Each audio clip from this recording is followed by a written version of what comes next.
আমার নাম হচ্ছে মজিবার, বাড়ি হচ্ছে শেখপাড়া।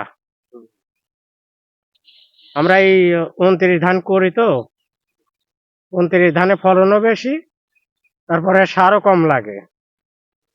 কত বিঘা করবেন? তা তো মোটামুটি 8-10 বিঘে হবে। 10 বিঘা করবেন।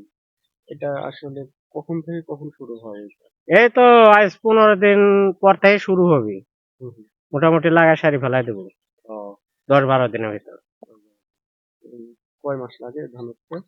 ধান হতে আপনার ওই জ্যৈষ্ঠের আগেই কাটা পড়বে আর কি। হ্যাঁ হ্যাঁ। এই যে কিছুদিন আগে যে দেখো কুয়াশা হবে, বীজতলা ক্ষতি হয় নাই?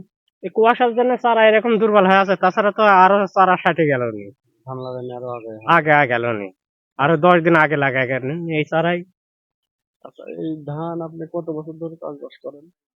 তা তো 40-50 40-50 বছর ধরে আপনি ধান চাষ করেন? ধান চাষ করি।